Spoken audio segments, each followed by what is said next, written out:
আসসালামু আলাইকুম everyone, welcome back to Nusrat Samira's kitchen.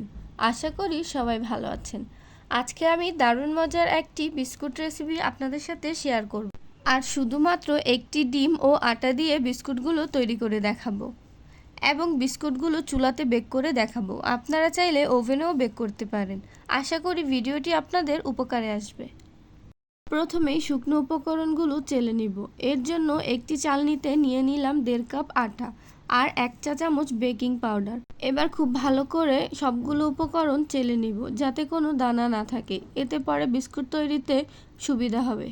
ভালো করে চেলে নেওয়া হয়ে গেলে এখন এই শুকনো উপকরণগুলো এক সাইডে রেখে দিব। অন্যদিকে বিস্কুট তৈরির জন্য একটি বোলে নিয়ে নিলাম একটি ডিম, আর এই ডিমটা কিন্তু নর্মাল টেম্পারেচারে থাকা ডিম। দিয়ে দেব 1/4 কাপ রান্নার রেগুলার তেল। আপনারা চাইলে বাটার বা ডালডাও ব্যবহার করতে পারেন। চিনি দিয়ে দেব 1/3 কাপ। মিষ্টিটা আপনারা আপনাদের পছন্দ মতো কম বা বেশি দিতে পারেন। দোকানের মতো পারফেক্ট ব্যালেন্স চাইলে চিনির এই পরিমাণটাই ঠিক আছে। এবার দিয়ে দেব 1/4 চা চামচ লবণ। এখন একটি হ্যান্ড উইক্সের সাহায্যে ডিমটা ফেটিয়ে নেব। যতক্ষণ না চিনিগুলো গলে যাচ্ছে ততক্ষণ ফেটে নিতে হবে। এই পর্যায়ে চিনিগুলো গলে গেছে আর ডিমটাও সাদা সাদা ভাব চলে এসেছে। এখন শুকনো উপকরণগুলো মিশিয়ে নেব। শুকনো উপকরণগুলো একবারে না দিয়ে অল্প অল্প করে মিশিয়ে একটা সফট ডো তৈরি করে নিতে হবে। এখানে কোনো রকম পানি ব্যবহার করা যাবে না, তাই অল্প অল্প করে আটা দিয়ে পারফেক্ট একটা ডো তৈরি করে নিতে হবে।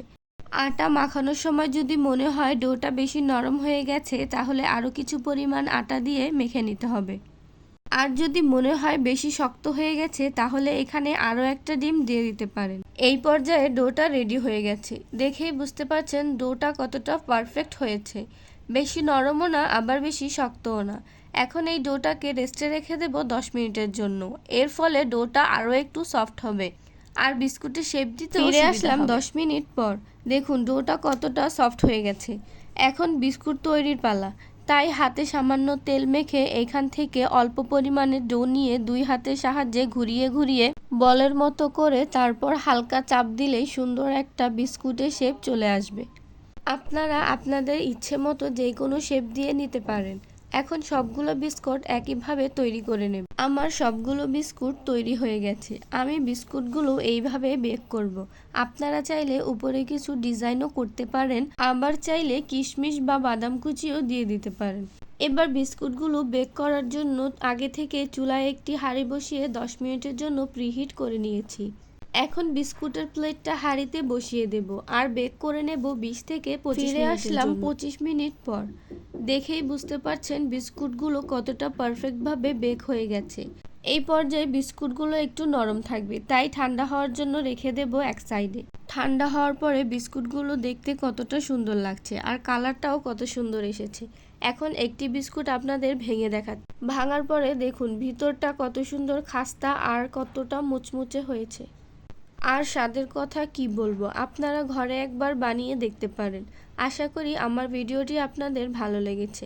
তাহলে একটি লাইক করে ভিডিওটি বন্ধুদের সাথে শেয়ার করবেন আর নতুন সব ভিডিও পাওয়ার জন্য চ্যানেলটি সাবস্ক্রাইব করে পাশে থাকবেন। ধন্যবাদ।